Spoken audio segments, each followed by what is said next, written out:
Mic check one, check one. Check two, check two. All right. G'day, mates.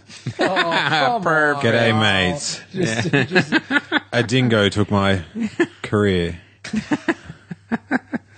So Check two, that's check not a three. knife. That's just going to go through all of them. Just, You got to get in before everyone else does. Yeah. you just know they're going to happen. So Yeah. Have you said oi yet?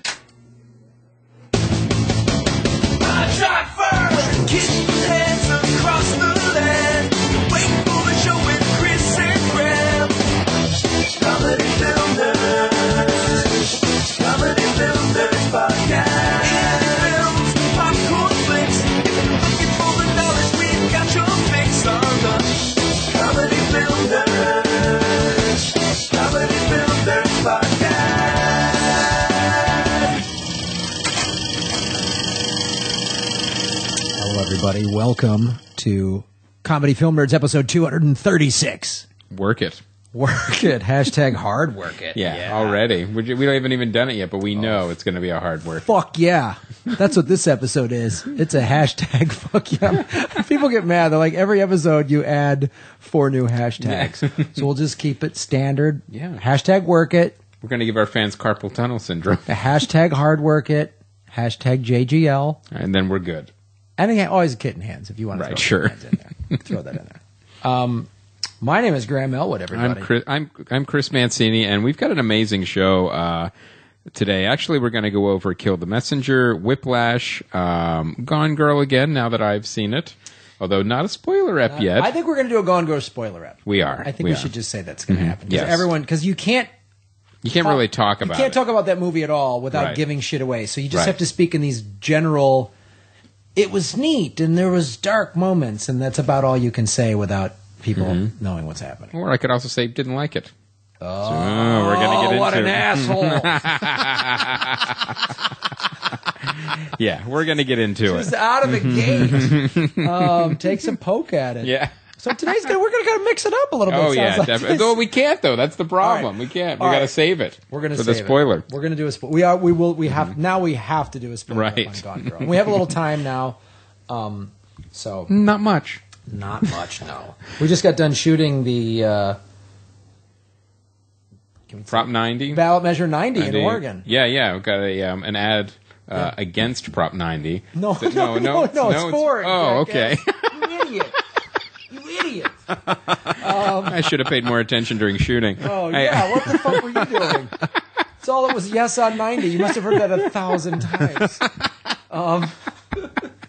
Yeah, so we're in favor of independents opening Absolutely. up the primaries. We were open primaries, help democracy. Yeah, come Plain on. and simple. Let's do it. Now, we also want to mention to you guys that the podcast festival, the live stream, will be ending very soon on October 19th. That is Sunday.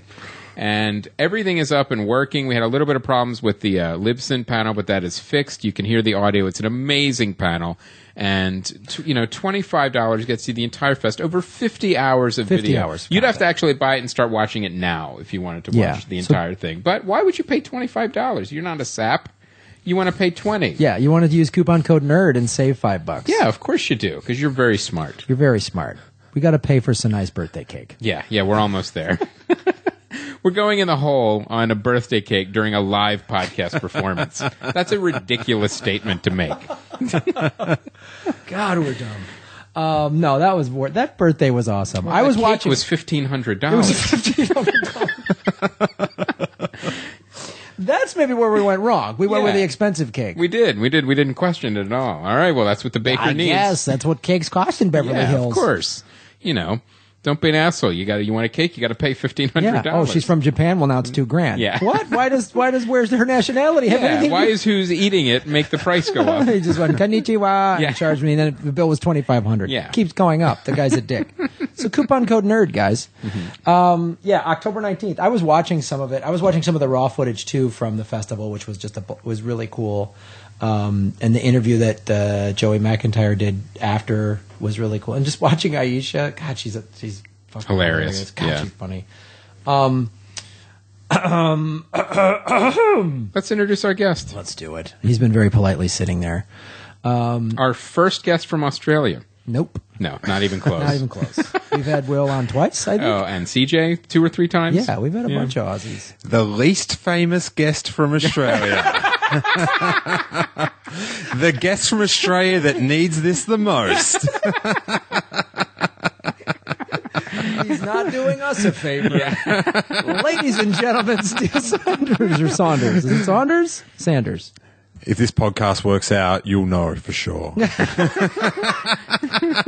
It's Saunders. Yeah. And hey, you guys. Like French and Saunders. Okay. What? From the comedy team. Anyway, they're British. Never mind. Wow. From the alleged comedy team. Yes. Thanks for having us, you guys. I was, when you were doing the intro, and it was very good with the podcast fest and how you said 25. Like, my best case scenario that someone went, what? 6 days until this finishes. They press pause. They go buy their voucher, their access to the stream, and then they listen to the rest of the podcast, and then it goes, now don't be a sap and pay $25. And they're like, oh!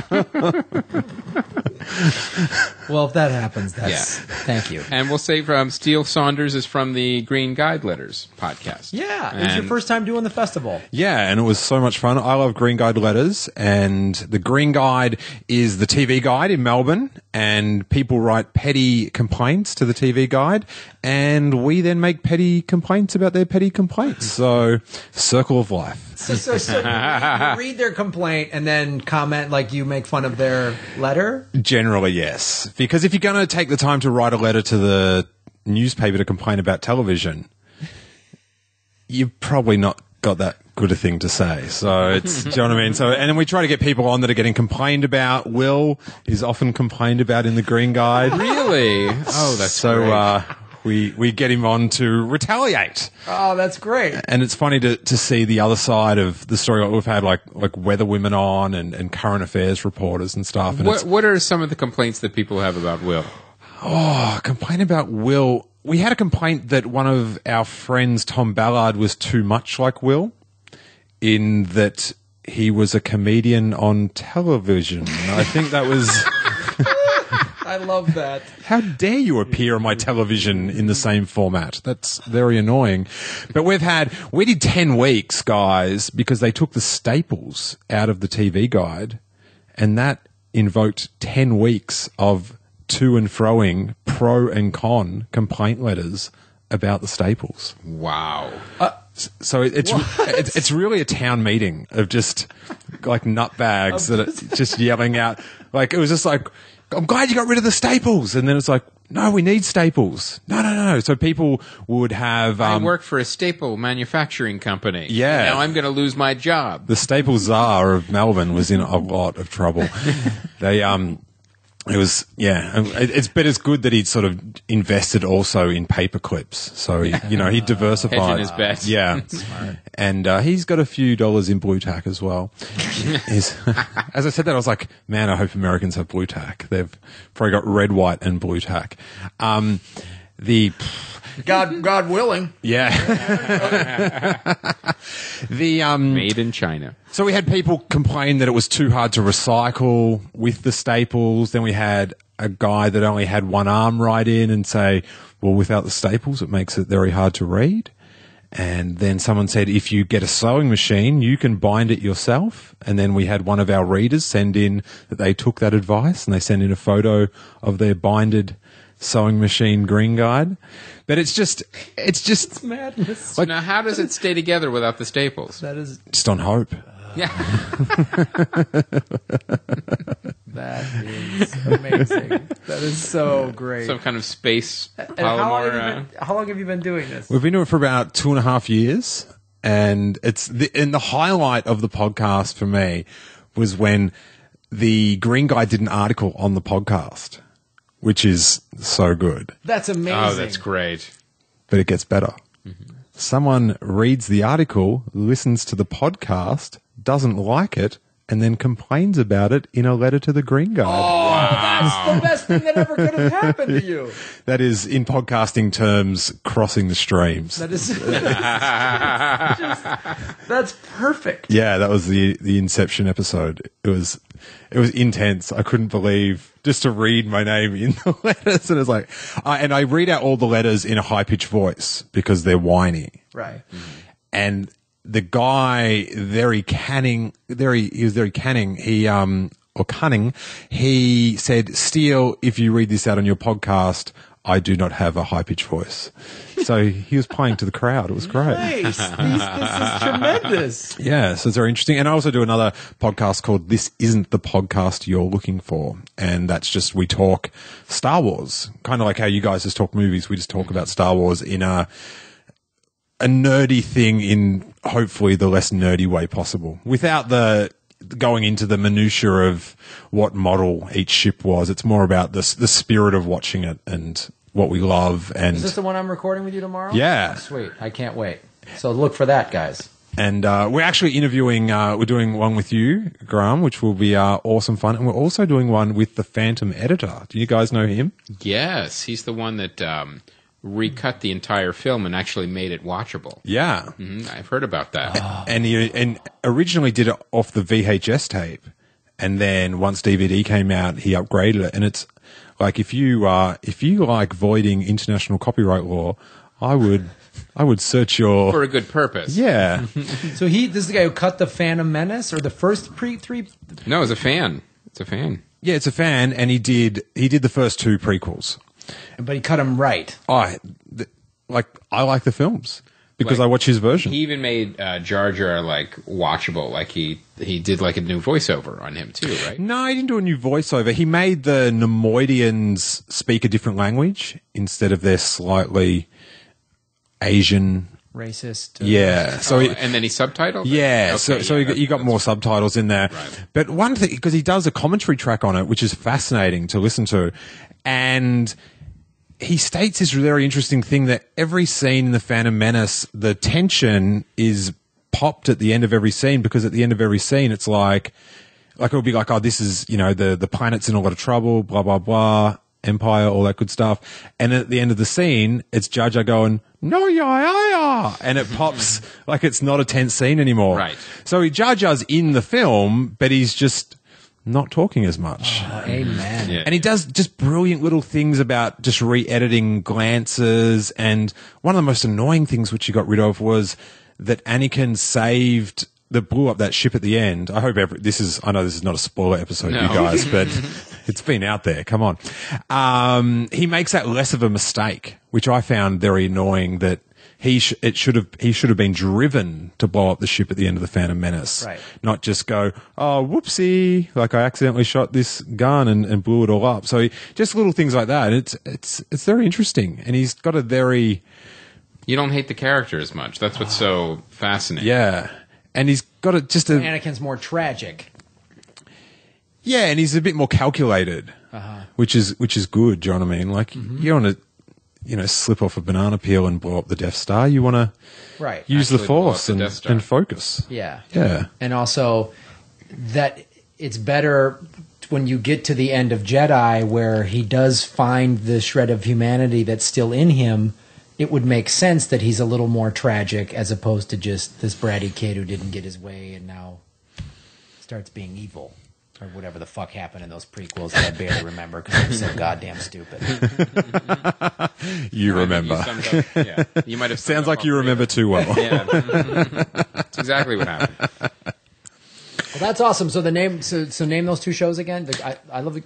I love Green Guide Letters, and This Isn't the Podcast You're Looking For. Sweet. So, and that's the easier web address to remember is starwarspodcast.net. Nice. Which is a very succinct podcast address. Yes, it is. Yeah. It is. All right. Well, let's talk about some of these movies. Kill the Messenger. All right, Steele, you saw this. I wanted to see this. What did you think? Well, should we just explain what the film's about? Yeah, Please, yeah. do that first. Yeah, Michael Kusta. I don't know if I'm pronouncing that. Hopefully, I'm pronouncing that incorrectly. Is the director? It stars Jeremy Renner and Robert Patrick. So it's based on a true story. Yes. Right. Very true story, I think.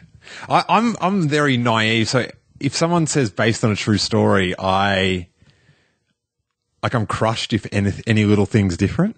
Right. Do you know what I mean? But it's a pretty amazing story. It's a story about Gary Webb, who was a journalist who uncovered that the CIA were aware of cocaine getting smuggled into America, and they let it go because the money from that cocaine was going to fund the Contras, and Congress had said that the US government cannot fund them anymore. So by using this drug money, they were still unable to fund the Contras. And then...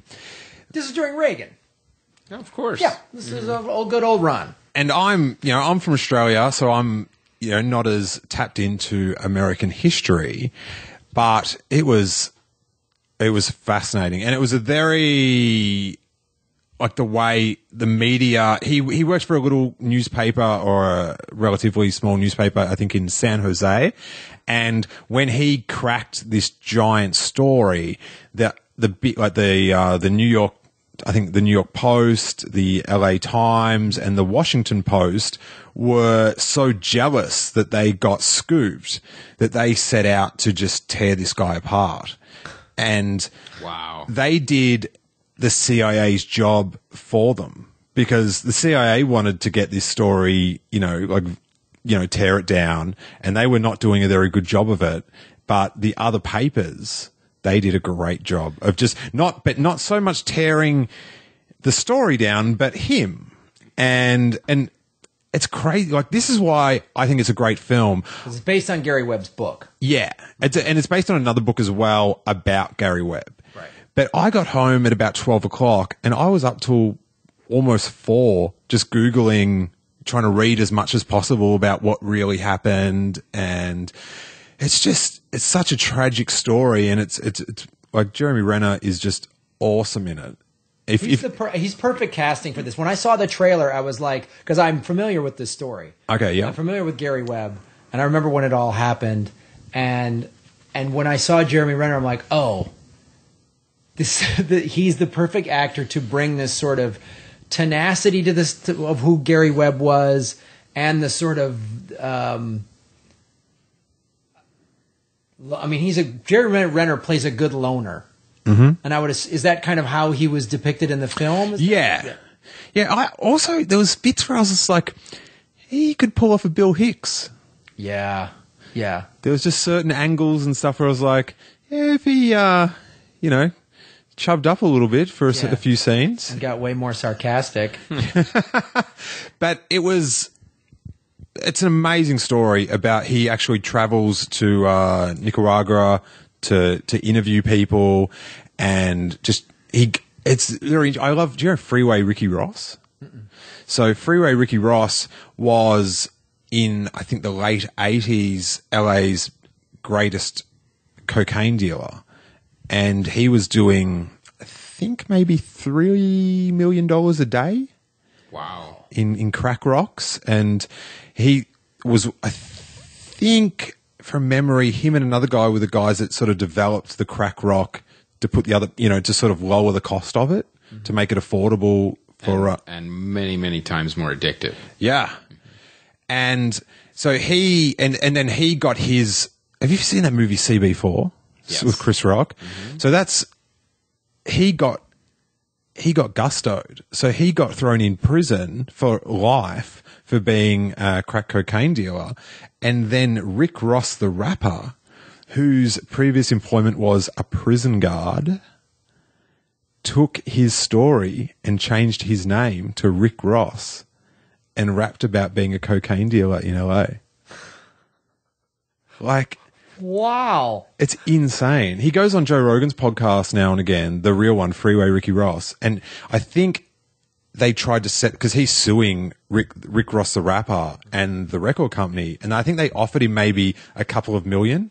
And this guy's gone, oh, nah, we're playing for keeps, buddy. Nice. And he's the guy's a genius. Freeway Ricky Ross is a genius, because not only did he work out this whole cocaine distribution network of all these safe houses, and it was very hard to track back to him, and he was smart enough to drive like a beat up car and really isolate himself. But when he was in prison, he was illiterate. And before he went into prison, he was also illiterate. And he taught himself how to read in prison and then read all these law books, found a loophole, and now he's out. Wow, really? Wow. Yeah, so he's at the start of the film, which is really cool because for me to know this character, it's like watching a Marvel film. Right, and you're like, And there's like a cameo from a different character from a different book. It was like, Rick Ross. Nice. I hope this means there's going to be a Freeway Ricky Ross spin-off. Like, I need an origin story. franchise. Only it's not a comic book. It's our fucked up country Yeah. and the CIA getting drug money to fund a Well, now, weird war. Kill the Messenger, the way it was shot, was it, do you think, like, after the success of American Hustle, it was kind of shot in that kind of quirky, self-aware kind of style, or was it like a straight drama? How do you mean by that? Like, when you watch American Hustle, you kind of, there's kind of like a wink to the camera. Mm-hmm. Like, yeah, these are crazy, goofy characters, but we're also going to kind of make it a bit of a comedy. No. This is straight drama, then. Yeah. Okay. And tragic drama. Like it's everything. I'm not sure how much I should say, but it's Don't spoil it. it's a devastating story, and it also proves that conspiracy theories are real, Oh yeah. or at least some of them are. Like there is conspiracy theories, but with the distance of time and the way the media blurs what's important, that it's part, like, watching it, I was so angry. I'm like, Yeah, because it's one of the things where you're like, oh, shouldn't like high officials be on trial for treason? Isn't that what this is? Like, nope.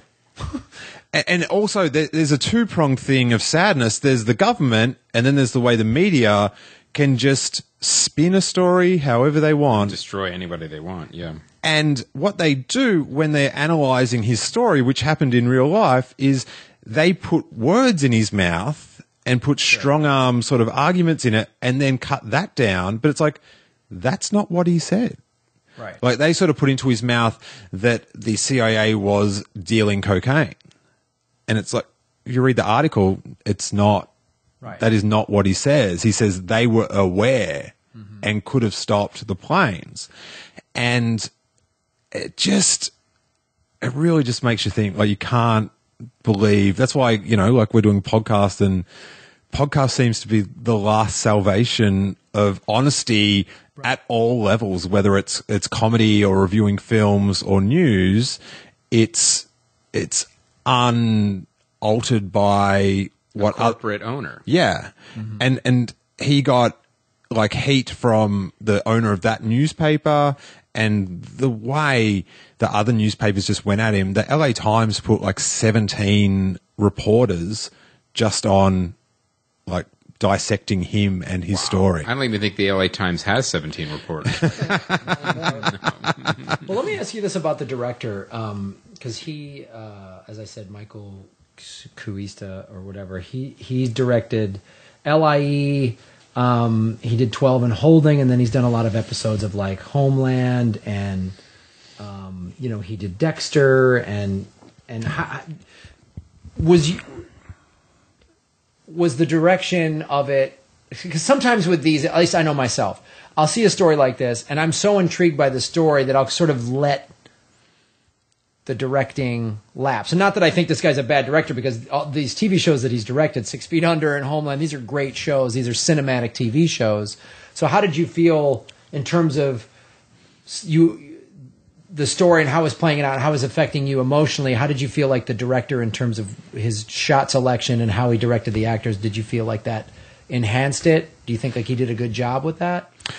I think I was in the film. Right. Like, so to me, that means that something good was going on. Like, and I felt like there's only a few films where I've ever had, at the end of The Departed is one of them, where you're so tense your spine hurts. Yeah. Through the whole thing. You feel physically exhausted at the end of it. Yeah. It was just like, I went with my fiance Jackie, and then halfway through it, she's like, I'm so tense. And I'm like, yeah, me too. But yeah, just the bottom of your spine is sort of just seizing up with just, and those Arclight seats, they're pretty comfortable. That should not happen. That's true. Well, that's cool, man. It's like when I watched The Rover. You watch that, you're spent at the end of that movie. Well, that's cool. I'm glad because I definitely want to see this film. There's other things that I was like, there's like a thing with his motorbike, like he rides his motorbike around a lot, and for a minute I was sort of like, well, that's a little bit superheroing or making him into a bit more of an action star. He didn't throw his shield, but when I was reading about it on the web afterwards, like the storyline with the motorbike was real. So it wasn't some like Hollywoody, let's Hollywood him up and make him seem like a cowboy. It's like, no, that's who he was. Yeah. And there was other things where I was like, at the start, that was sort of maybe set up that would have been very cliche if it happened that they avoided later on. I see. But I think it's a film that like everyone should see. It's a real eye-opener for both the government and the way the media, the power the media has in Australia. Like Rupert Murdoch is doing amazingly evil things. Right.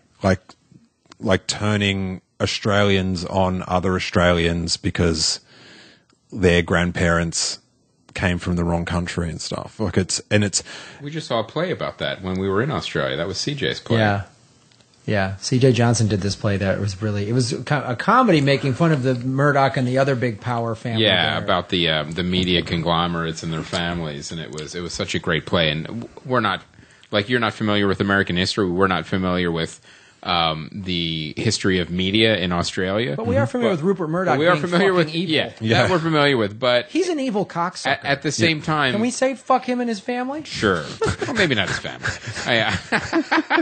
But okay, fair enough. But when we were watching the play, The Young Turks was the name of it, and it didn't even matter. We were so engaged in it, and it was so relatable. It didn't even matter the history that we didn't know. I'm like, oh yeah, we get it.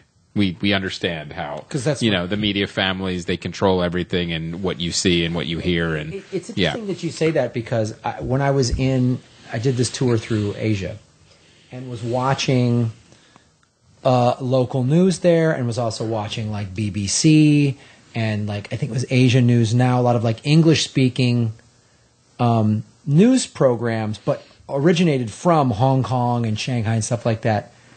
And man, they're talking about ISIS or whatever, and there's just a small little graphic saying, ISIS battle or whatever, and they're reporting the news, and and then you watch that in America, and it's like ISIS, and this big graphic comes in, they're coming to get you, Baghdad, over. Oh, and we're all going to get Ebola too. Oh yeah. It's just with everything, and it's just so amazing to me to see. It's so glaring how they handle it.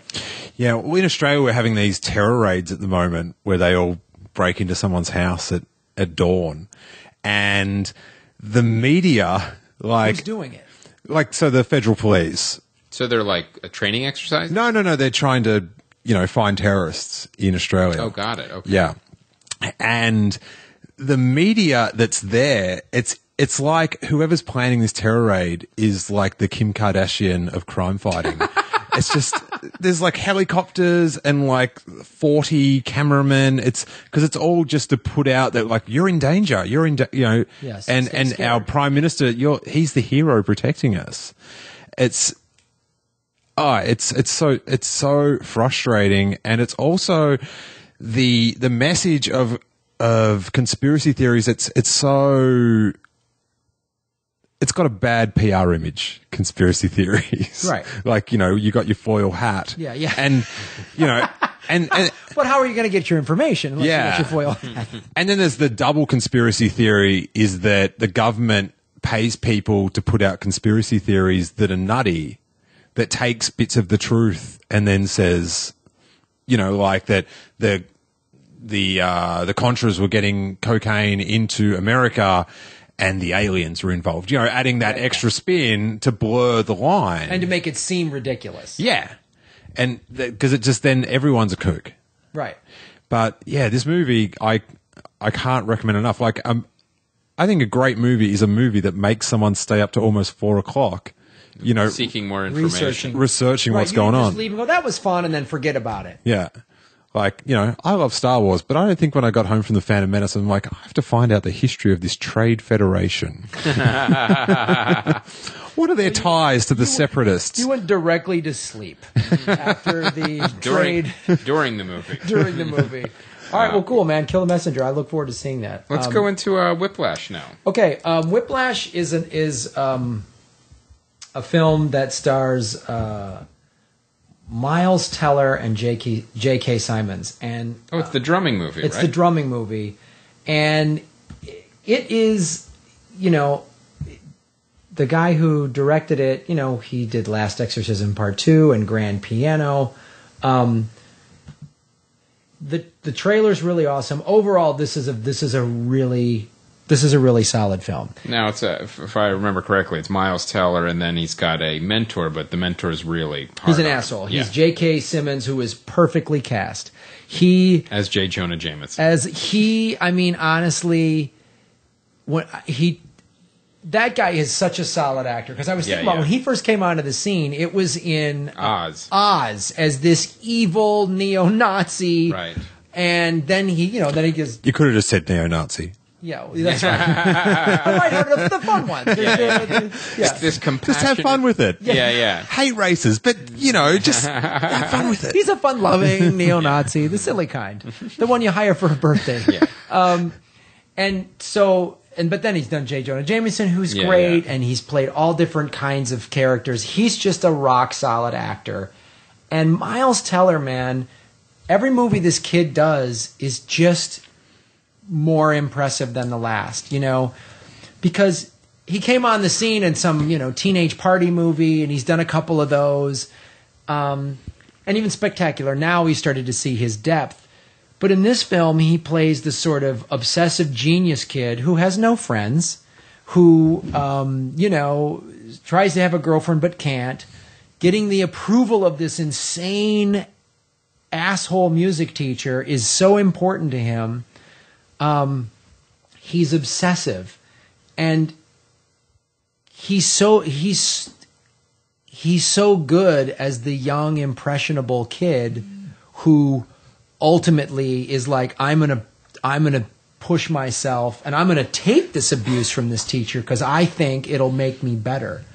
And so he takes it with the end goal being like, no matter how much of this I take, it's still going to make me a better drummer. Well, there's a story that's told by J.K. Simmons early on about Charlie Parker. I forget the guy's name. Was when he was a young guy, was in a band, and the band leader threw a cymbal at his head on stage and almost decapitated him. And this teacher's contention is, and this is sort of the theme of the whole movie, is this right or not? But the teacher's contention is, had that not happened, we never would have had Bird. We never would have had Charlie Parker. So you have to create these people. And so I'm justified in almost like a, Arlie Emery in Full Metal Jacket, like drill instructor, like I have to choke you to death because you ate a donut because you're going into war.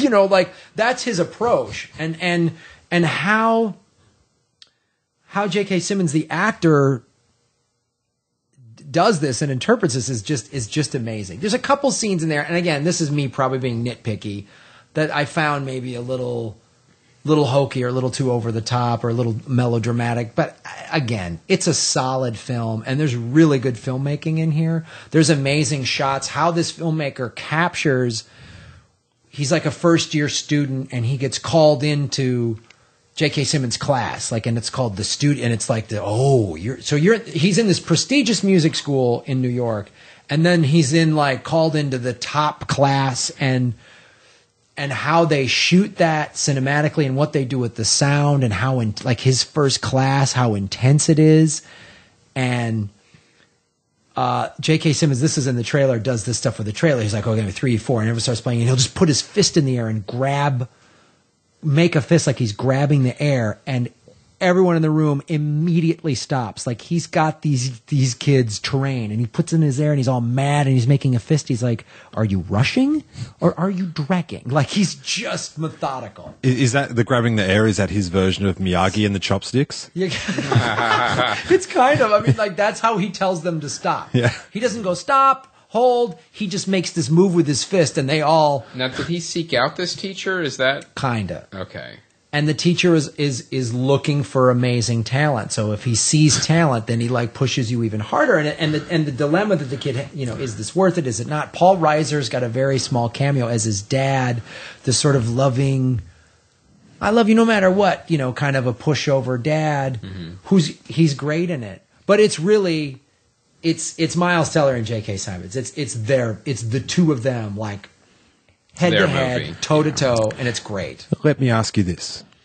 If I wanted to become a drummer, would I pick up any tips? Yeah, that you need to be an insane lunatic. Like that's the other thing, too.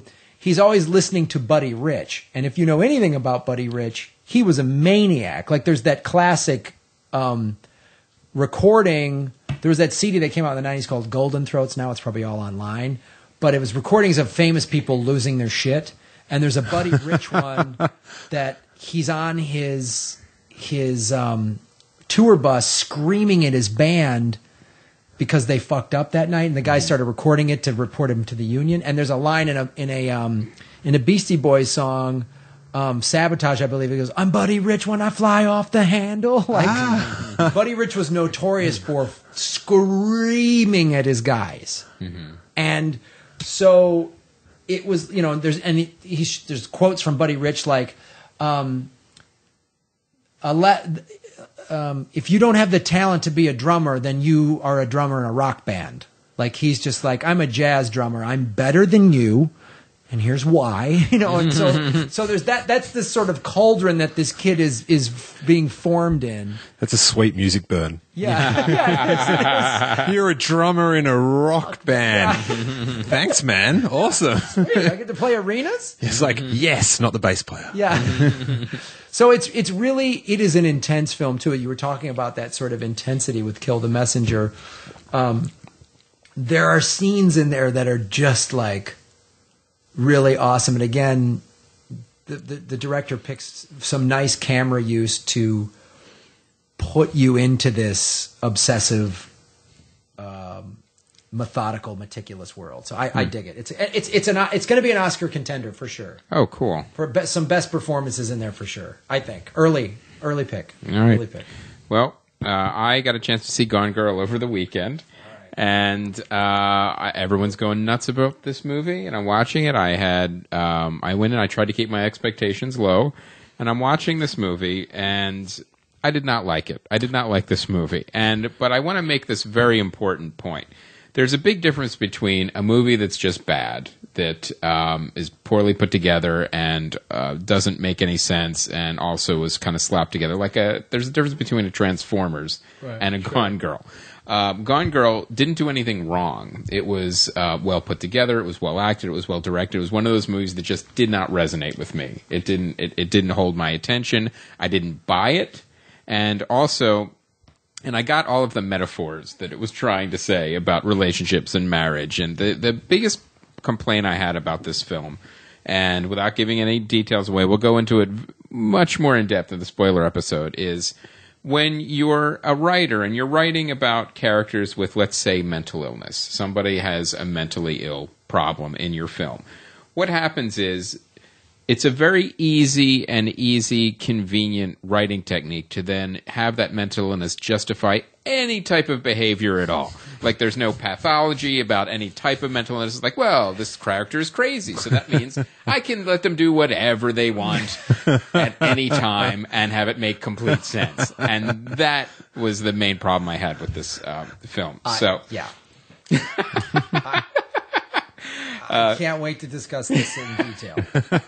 But we'll get into it more. But I think it's an important point to make, is that some movies, while they may be well crafted, and I just couldn't suspend disbelief enough, and it didn't resonate with me. But I'm not saying it's a bad movie at all. It's worth seeing film to see where you land on it, because I've been hearing people I've spoken with who've seen it. Everyone's sort of landing on either side of it. Mm-hmm.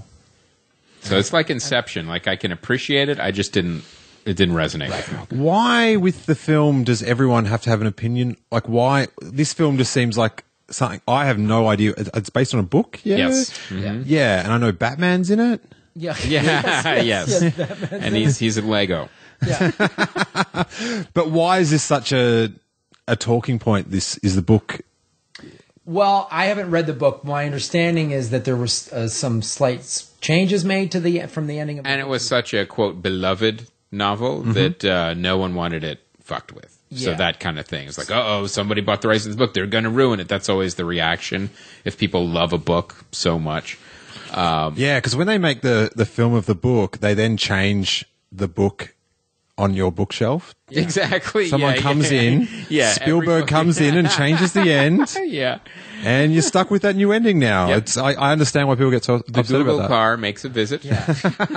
People have a hard time It maps your house and changes your books. knowing that there's things called different mediums. Yeah, Books and movies remember are different. Ray Bradbury had a great line, and he said somebody came up to him and said, "I can't believe they made a movie of one of his stories," and it's like, "I can't believe what they did to your book," and he goes, "What are you talking about? Nobody did anything to my book. They're right over there. Yeah. My books they're right over there on the shelf. My books are they're fine. Nothing yeah, happened to nothing them. changed."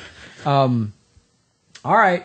Well, let's, guys, we'll release the, we're going to record and release the Gone Girl spoiler up later. Should we tell our special guests who are going to be on the? Yeah, we're gonna have- Super Ego. Super Ego is going to come in and we're going to do the Gone Girl spoiler ep and we'll release it later this week. And then you guys can all weigh in on the message boards or Facebook Yes. or wherever on what you think about this. Because here's you can't go into any details at all about this movie without revealing stuff. So you Right. have to just speak in these. Oh, sorry, Batman's not in it, everyone. Sorry. Yeah.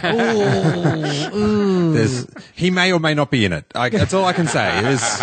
I can neither confirm nor deny the Dark Knight's appearance, But but Bruce Wayne is definitely in it.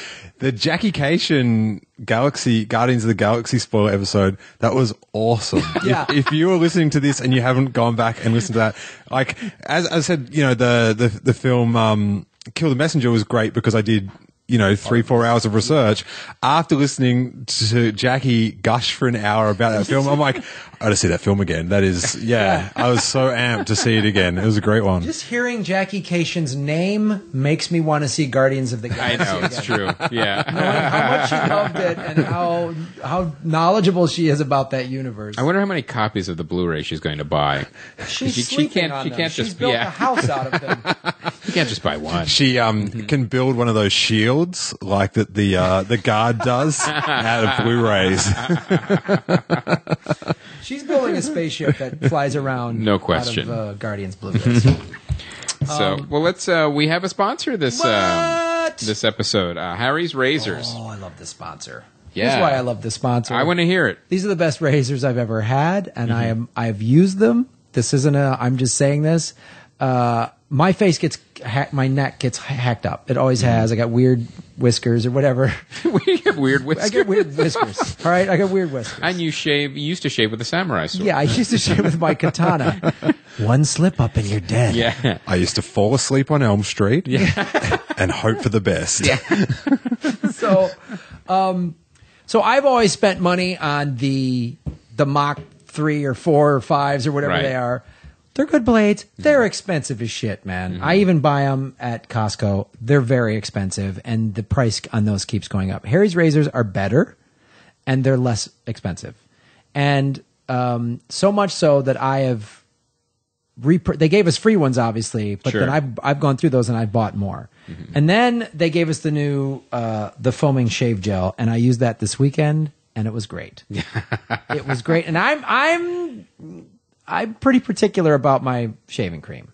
And sometimes though I have to use whatever, I'll forget it or run out on the road, and they'll give you that shitty bottle at the the hotel. Yeah. Like, here you go, and It's really whipped cream. it was left over from the breakfast buffet. It's a yogurt based. Yeah. It's really But you have to ask yourself, do you want hotels to hand out shaving cream more than whipped cream? Right. Like, if I had a choice of what they had extra supply of, I'd go the whipped cream. yeah, it's a good call.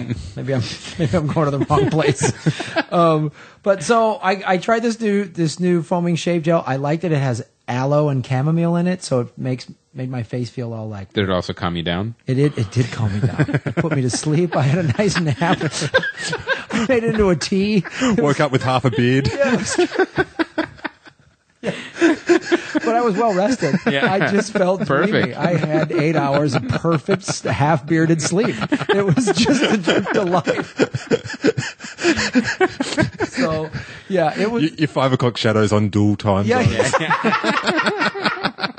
Well, I travel a lot, so one of them always has to be on LA time, and then the other one Yep. is on Asia time because I was going to go to A broken shave is right twice a day.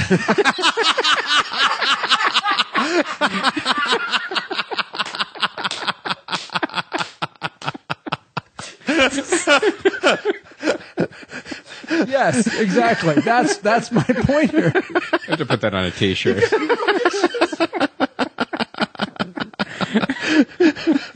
So that's what I want to be right twice a day, and I use Harry's shaving gel. Perfect. I tried this stuff because that's what we're like. I want to try it first before we use it. I don't want to use it if I don't like it. And so it was great. And then they gave me the aftershave lotion. Again, very sort of cool, and it's been very hot here lately, especially even at the beach. So I love it. It felt great. And guys, you can go there and go to harrys.com and you get $5 off if you use coupon code ComedyFilmNerds. And this company is one of these companies that we like. It's perfect for us, obviously, because And you get a whole set for like $15. you get a whole set before the coupon. Before the coupon, you get a whole set for $15. You get the shave cream, you get the handle, the razor, and all that stuff. And then you can just keep ordering razors and gel or whatever else. Yeah, replacement stuff. Which I've done. They give 1% of their stuff to, charity and organizations and stuff like that. It's a cool little company, and it's perfect. They send right to your house. You don't have to deal with any crazy lines like when I go to Costco. HARRYS.com and use the coupon code ComedyFilmNerds for $5 off. Yeah, a broken shave is right twice a day.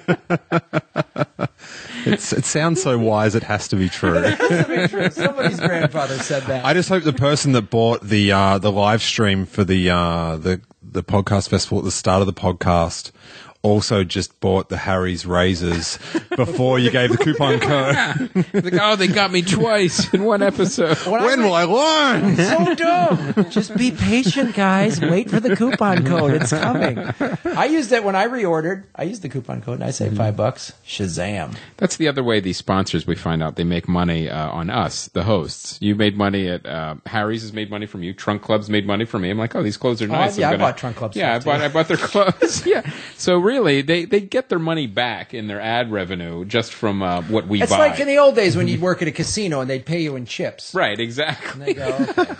That was the old, like Sammy Davis Jr. He was like, I was making $20,000 a night doing shows, and I'd gamble 30 at the tables. Right. And they're always like, well, here's another extra 100 to gamble. Yeah. Oh, look how much money I'm making. Yeah. There you go. Oh, have fun at the tables. Yeah. I just brought $20,000 worth of razors. Yeah. Using coupon code ComedyFilmNerds. We've been talking a lot about different conspiracy theories and American and Australian history. Why don't we just go right into DVDs and Blu-rays? All right, we can do that. X-Men: Days of Future Past. I was actually really impressed with this movie. I liked it a lot. First Class is still my favorite, but I thought this one was really was good as well. And I honestly think it's because of the direction that kind of Matthew Vaughn took the franchise in, but also because of the casting. I mean, the actors, James McAvoy, these guys are doing a really good job. The younger versions of like Professor X and Magneto. I think one of the things too is that when you get these younger actors that are really, really excited to play these roles, they bring an energy to it that the older actors don't have because they've been playing the roles for many years already. So it was really refreshing to see, and I really enjoyed this film. I liked it too, and this is a Blu-ray I would want to own. Yeah, definitely. It's James and Magneto is Magneto. I'm sorry. The other very famous actor whose name we can't... All these giant famous. Yeah, it's Ian McKellen, Hugh Jackman, James McAvoy, Michael Fassbender. Michael Jennifer Fassbender. Lawrence, it's fantastic. Halle Berry, the gang's all there. So that was Did really you like good. this? I loved it. Really? Yeah. And I've got I grew up on Star Wars. That was my thing. So I never got into comics. So I go into these superhero films as like the target market that goes in with no baggage. So, people go, oh, Quicksilver did this and all this. And I'm just like, yeah, I don't know. It was awesome. Did you like, what was the other one first? What was you just First Class. First Class. Yeah. First Class was great. Yeah. That's a great film. The only one I didn't like was the third X-Men one. Oh, the Brett Ratner directed one? Yeah, That's The weird. Last Stand. Yeah. That one isn't as good. Well, it's so hard. I think maybe just... Even without reading the comic books, you knew, well, these characters never did that in the comic books. Even without reading a single one of them. Once you start lifting bridges, yeah, it's just like, well, why'd you bother? Why didn't you just lift bridges on the first day? Why when you're in the Nazi camp, just lift a bridge? And now you own the planet. Like, he who lifts the biggest bridge. Yeah, you got it. You win. Yeah. They get the extra good discount code for Harry's shavers. Harry's are sending them $5 to take the razor. But, actually, he could just lift him up and get the shavers to travel to him if that's real metal. Yeah, that's true. Harry, keep those shavers locked down. That's what I'm saying. There are mutants out of there. They are threatening your business. Then they're looking for a deal. Yeah. But, yeah, it's so hard to do a great third superhero film. Mm-hmm. Maybe Batman's the only one that's done it. Spider-Man didn't. No. Original Superman. No way. Yeah, oh God, by the third one we were... Iron Man. Oh, no. Gwyneth Paltrow in the suit? Come on. I'm just a mother who's also a superhero, and here's my cooking recipes. No, Gwyneth. That was brutal. She didn't like the third one? No, or just not Gwyneth Paltrow? I didn't like the third one. I like it was okay. Okay. But it wasn't, it's not a DVD buy. It's I saw it. I can't unsee it, sort of thing. But yeah, I just found the suits got too many liberties with the suits. Why didn't you just get all those robots to come out on day one? Like, there has to be a reason why you don't use, like, it's like Voltron. It's just like, form Voltron straight away. Yeah, why fight as lions? Yeah, don't wait 23 minutes. Yeah. Just form the Voltron. Every other mission, it's how it's ended. So just do it straight away. Yeah. Do you know what I mean? Like, it's like driving towards a stoplight and it's like you hit brake because that's what solves the problem every time.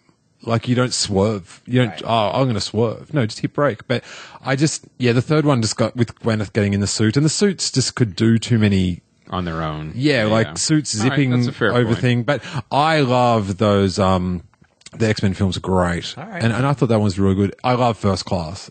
That's my favorite too. Yeah, if you bought, I feel like if you have the First Class DVD, you should probably get this one. Right. Just First Class. Just when you're redecorating your house, it's a good film to watch. Yeah. Just to have... Just that 60s decor. It's like, that's a nice clock. I wouldn't mind a coffee table like that. That would really set the room. All right. Mr. Peabody and Sherman, I have not seen this one yet. I'll be renting it for my kids soon enough. Oh, all right. Now, I did want to do 2 quick DVD picks that we haven't talked about yet. How are we on time? We're good. All right. I want to talk about a movie, Fed Up. This is a documentary that terrified me. And it's one of the reasons is because it's all about our sugar intake in this country and the way the food companies are manipulating our food. What I had already seen movies like Fast Food Nation, so I kind of knew a lot of the stuff already. But this movie concentrates specifically on sugar and why, with all the health crazes and reduced fat and all this stuff, why Americans are still getting more and more obese. And it's because there's literally sugar in everything. Everything. And anything that you don't think has sugar in it has sugar in it. And what it is the refined sugar are making us larger and larger and larger. But what's most unsettling is how we're like indoctrinating and addicting our kids to sugar in schools with school lunches, and the way that the fast food companies are coming in because the schools don't have any money. The fast food company comes in and is like, oh no, Carl's Jr. or whatever, we'll bring food into the school, and then all of a sudden it's free advertising. We'll have Coke and these machines. Coke machines in the schools. And now in California, we don't have this problem as much because it's strictly regulated. In fact, even at our school, we had, at some point, we had milk, but there was also chocolate milk and vanilla and strawberry flavored milk. And there was a crusade to get all that out, and it's gone now. You can only buy regular milk for the kids. And one of the things I will say... We had the same thing in Australia, but it was not with milk, it was skin colour. And you did a purge. Yeah. And For you. Thanks, Rupert. So one of the things I want to say is about there are people fighting for kids' rights and dietary rights and to make kids healthier. And one of them is that chef Jamie Oliver. Mm-hmm. And I saw him actually. He was very influential in California to get all the junk food out of the schools. Mm-hmm. Because also it's like, oh, well, it's a choice. You can't take the kids' choice away. Well, no, if that's all they have to eat, and if poor kids are on school lunch programs, they have no choice, and it's ridiculous. I mean, there's no healthy choices. It's more difficult to eat healthy. It's more work. Expensive. It's more expensive. How is organic food more expensive? Yeah, by not having anything put on it. And it's all, and then it goes into two, the reason is because of all these government food subsidies through corn. And now it's cheaper to make high fructose corn syrup and put all Which that is in illegal everything. in Europe. Yeah. There's a lot of stuff that we don't, we still use that shouldn't even be consumed by humans. I tell you what, man, when we went to Japan in June and then when I went... I lost weight on that trip. Right, because you were eating... And I noticed this again, being in Asia, the Japanese diet specifically is so healthy. Chinese, not as much. The Japanese portion size is smaller, and they don't put sugar in everything. I mean... Also, there's no dairy, There's no dairy. There's very little wheat. Like, everything in America is sugar, dairy, wheat. and wheat. And everything. Carbs. And everything. Carbs. And over there you're eating... Okay, there's a lot of carbs in rice. But it's me personally, my body digests it better. It's all rice, it's all vegetables. Even our quote unquote healthy breakfast is orange juice, which is just the sugar. Right. There's no fiber in that. There's jam on your toast. You know what I mean? And cereal that has 16 to 20 grams of sugar in it. Even like I bought vegan cream cheese at Whole Foods, and it has organic cane sugar in it. Right. Why the fuck is there sugar in goddamn cream cheese? Like hippie or vegan? It's like, what the... There's no reason for it, right. Yet it has to be in everything. And it's so maddening. And I know, again... And that's why we keep getting heavier and heavier as a nation. And it also, as a parent... It was like, because, the kids gravitate towards candy and sugar, and it's to try to give them a little bit healthier. And what I found fascinating about the experts that were talking in this documentary, Fed Up Too, is it's like, you got to stop counting calories. It has nothing to do with calories. It's like the calories in almonds. Now, if you take that, the same kind of calories in like a candy bar or whatever, they're both like 140 calories, but they get digested differently. Right. There's no fiber. So all of a sudden, it's like this huge increase of sugar that your body's getting from one thing to another. It doesn't matter the calorie count. Like, you brought up a great example, fruit juice. They go through, well, if you drink fruit juice, you're getting the sugar, but not the fiber, so now it turns to fat. But the expert's like, but what about just eating fruit? No, it has fiber in it, and it gets to this threshold where you can digest it properly because it's actually natural food. The whole point was that eat more natural food, less processed food, and you will be much healthier. So we've actually started to adjust our diet in our house now after watching that movie. You have to, because when I came back... Yogurt, 16 grams of sugar. I couldn't believe it. We were just eating yogurt. Oh, it's just yogurt. It's got fruit in it. Yeah. Like what?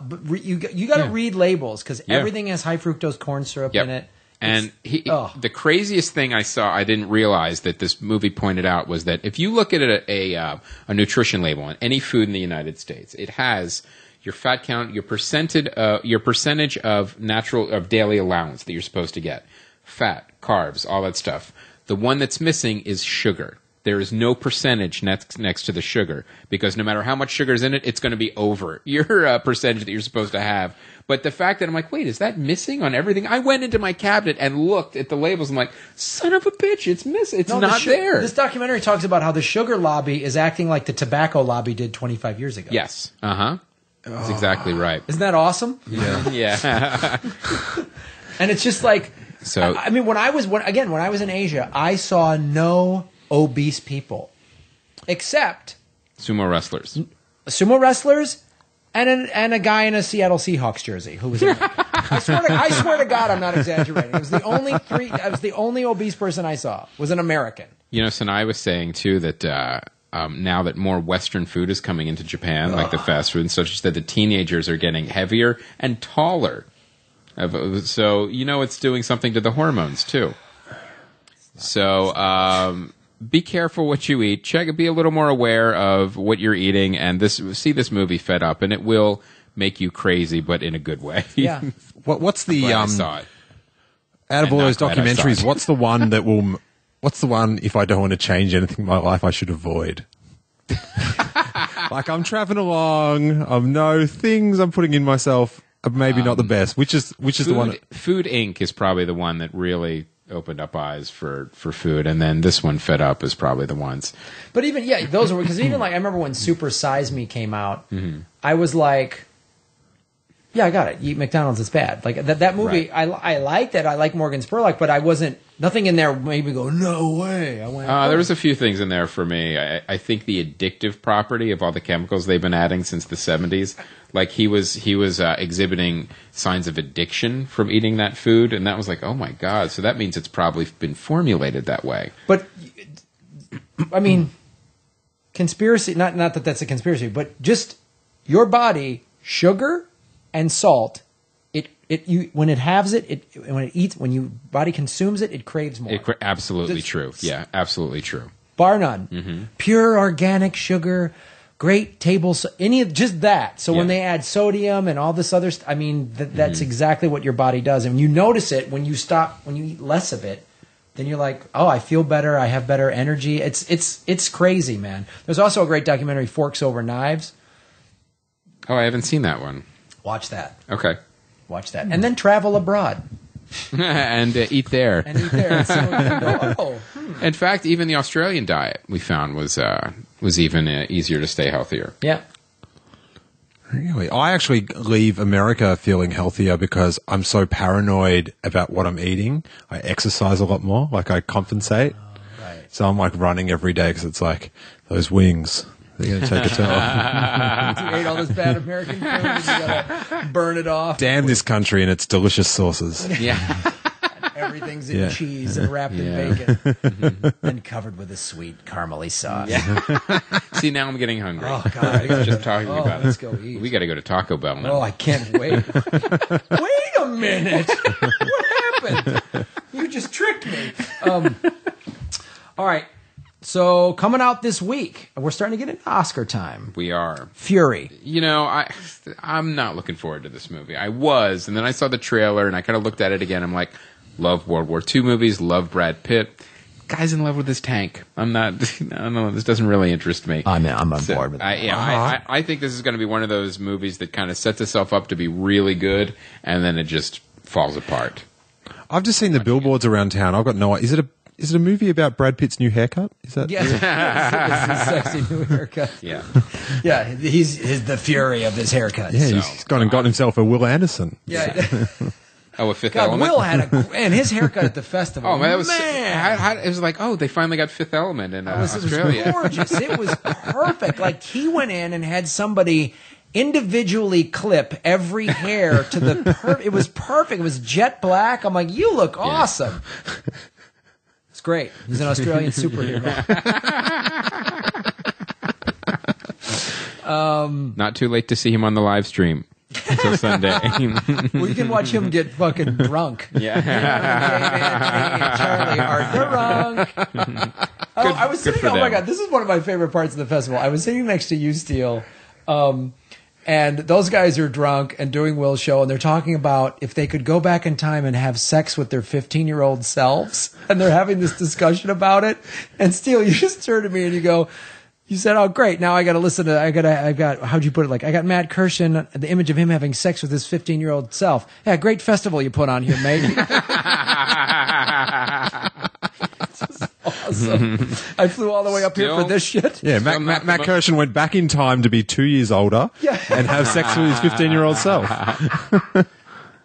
And it's still not the most disturbing thing at the festival. Oh, no, that was tame. That was tame. So now the best of me. This is for those of you that are going, when will there be another Nick Sparks novel turned into a movie? Finally. A pair of former high school sweethearts reunite after many years when they return to visit their small hometown. You know what these Nick Sparks novels are? These are Harlequin romance novels, like brought to like the next level, if that makes any sense. It's like, no, we're going to mainstream these. There's no shame in Nicholas Sparks novels. James Marsden plays Dawson is his name. Of course it's Dawson. Has a Nick Sparks novel been in another film? Like, or is this the first? There's been a ton of them. Give us just a gist. I'm unfamiliar with The Sparkler. Yeah. Let's bring up the Nick Sparks. Let's bring up the Nick Sparks. It's isn't it The Notebook? Dear John, Yes, The Dear Notebook, John. The Last Song, A Walk to Remember. All their movie posters are basically the same. Yeah, pretty. Like they look like romance novels. Eat a dick, Nate Sparks. That is. And I'll say this: I liked The Notebook when it came out 10 years ago. I don't need any more of this. It's like a little sugar or salt. You know what I mean? A little bit. Granted, it makes me crave more. Yeah, but it's not necessarily good for me. Yeah, No, it's decidedly not good for you. 'Cause your kidneys are going to shut down if you watch another one of these goddamn movies. that makes perfect sense to me. The next movie is The Book of Life. This is an animated film based on the Day of the Dead, the Mexican celebration. Now, here's the thing. My kids can't wait to see this movie. The studio animators have figured out, no matter how mediocre a movie is, like Rio 2, if it's bright and colorful and has interesting things to look at, you don't have to worry about a story. So, Acid the movie. yeah. So I'm hoping this one is okay because I'm going to have to be seeing it this weekend. But I'm hoping that it's pretty decent. But I'm not sure. Can I ask a question? What film has one of your children liked that has disappointed you the most? Probably the Shrek movies. Yeah. I love them, and you're just like, Yeah, wow. I'm like, oh, thank God they haven't been watching them in a while. But yeah. But even like sometimes you hit that spot where like this movie is so bad that even the kids aren't buying it. Like we just saw one over the weekend called the Nut Job about the squirrels and like doing a heist with 100 famous actors, doing the voices. And this movie was so boring and unwatchable that even no matter how cool or the characters were or how quickly the action moved, both kids were like, this isn't very good. Awesome. God love them. So, but Box Trolls is the other one. My daughter actually saw it. I haven't seen it yet. So that's one of the ones that she absolutely loved that I still want to see. I want to see that as well. Yeah. One of my favorite pornos. Stop motion animation. Which is the best way to watch. Hey, there's no way I could stop the motion. Yeah. All right, guys. Well, that's our show. Episode 236. Wow. Nice. See what happened? See what you started? Put it in the books. Yep. That is our show. We want to thank our guest, Steele Saunders. Where can people find you on the internet? Upcoming shows, whatever? Probably the best way is just to Write a letter to the green guy. write a letter and then I'll read it out in a high-pitched voice. So get those stamps together, you guys. The editor of the Green Guide said if a letter gets posted rather than an email, they're the most disturbing ones. Yeah, that is Handwritten. it's more likely that it was written in the shadow of a swastika. Yeah. With a taxidermied human behind them or something. Yeah, that makes perfect It's written next to their nail collection. Yeah, their manifesto. You can, on Twitter, it's Steele Saunders, which is SteeleSaunders. Or if you're just on iTunes searching for podcasts, search I Love Green Guide Letters, or This Isn't the Podcast You're Looking For, or just my name, Steele Saunders, and it'll come up. And I think we're doing some good stuff, so check it out. Yeah, man. Thanks for doing the festival again. It was great having you Yeah, guys. it was great having you guys. The best fun. Awesome. It's my mission to get like a posse of people to come back next year because it was so fun. If you love podcasts, it's like sugar for podcasters. It is the most. A fan said to me, they were like, you guys said it was all well run and all that stuff, but she goes, I felt special. I felt like the fans, and I was like, that's what we want. We want everybody. We've had so much great feedback from it, and guys, email us or post on the Facebook page like what podcast you'd like to see in next year's fest. We're very close to locking down a date with the hotel because we want to lock down the date and start planning for 2015 because it's so much fun. And it's such a huge amount of work. The earlier we get started, the better. Yes. All right, guys. Thank you so much. I will be headlining Go Bananas this week in beautiful Cincinnati, Ohio, October 16th through the 19th. You can get all those dates and all my stuff at grahamelwood.com and also at comedyfilmnerds.com. We're going to be doing a live why am I blanking on this? November 15th at the Chinese Theater at the Inside Jokes Comedy Club. They took this. I thought you were going to do a live soundscape. Just fucking, you got all Frampton just then. Wow. So yeah, they took one of the movie theaters at the Chinese Six, not the main one, obviously, the Six multiplex that's upstairs. And they turned it into a comedy club called Inside Jokes, and so we can screen stuff. So we're going to do a night of stand-up comedy and short films. We're going to show maybe the Earbuds trailer again. Yes. And that's November 15th. So you can get tickets for that. It's a 10 o'clock show. So come and check that out.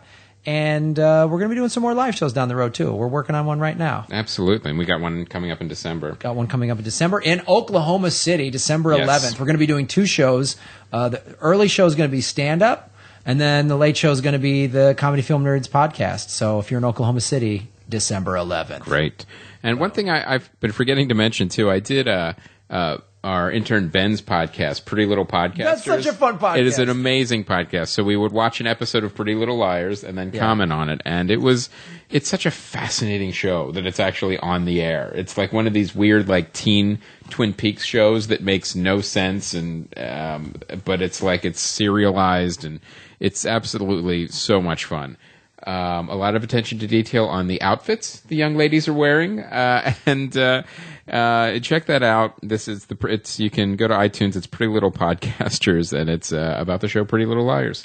Yeah, it's our intern Ben, and it's a great fun show, and I've never gotten so much personalized swag before that when you leave, it's literally a bag of stuff that you're gonna love. Everything from like I got the raccoon bobblehead to the Boba Fett computer sitter. He gave me like a graphic novel of Guardians of the Galaxy, and he made for the kids Groot cookies, like cookies in the shape of Groots in cupcakes that we brought home, and the kids were like ecstatic. Nice. So, how do I get on that podcast? Yeah, I'll get you in touch with Ben. It's fantastic. I want treats. Yeah, it show's great. Yeah. We've done a bunch of shows. We've been guests on a lot of shows. Yeah, we have. We've done like Movie Meltdown. Yes, we've been a guest on that show. And check that show out. Get a plug that Graham next week will be on. This isn't the podcast you're looking for. Yeah, talking Star Wars. We're going to talk hardcore Star Wars. I just watched in July. I mentioned on the show before. My nephews were in town and they're 11 and 12, and I made them watch all 3 Star Wars on VHS original versions. Well, that's the one great thing about Disney. They're going to release the original uncut versions on Blu-ray. Thank God. Yes. I like that you say that you watched all 3 movies on VHS. I'm proud of that fact. Mm-hmm. Oh, no, but the fact that you said all 3 movies, very telling. Either you've mentally blocked out some, or you're an awfully bad counter. No, the prequels don't exist. Yeah, they don't to count. me. They were somebody did some stuff that was I've heard They'll be about. retconned out. Yeah, there's been 3 Star Wars movies as far as I'm concerned. There's a 4th one coming out soon. Yeah, that's what I know. I know some people dabbled with some stuff. I think there's some internet videos or whatever. It's like Highlander 2 with aliens. It just didn't really happen. No, there was one Highlander movie. There's been one Matrix movie. And everything. There was one Police Academy, one Karate Kid, one Porky's, one Caddyshack, and one Punisher movie. And one E.T. Yeah. Look at that. Wait, I thought that. All right, guys. Thank you so much for listening to our program. Thank you, Steele, for flying all the way up from Australia just to do this. Much appreciated. Well, that's the beauty of podcasting. The cash is really rolling in. Yeah, we paid for his airplane ticket, first class. So thank you guys so much. Check out all of Steele's stuff online. Yep, and don't forget harrys.com. Use coupon code ComedyFilmNerds, $5 off. Boom. Get your face cleaned up. Quit walking around with a shaggy, weird face and clean it up. Yeah, clean it up. Clean it up. All right? A broken beard is right twice a day. That's the line of the show. You want to be right all day. All day. Be right all day with harrys.com, ladies and gentlemen. Coupon code ComedyFilmNerds. All right, I'm Graham Elwood. I'm Chris Mancini, and as always, remember, Han shot first. Eat less sugar. Just Han or Yeah, no, everyone. everyone? Yeah. Even Greedo? Yeah, even everyone in Mos Eisley. Mos Eisley will lose weight. Yeah. All right, Mos Eisley, it's on you. Weight challenge.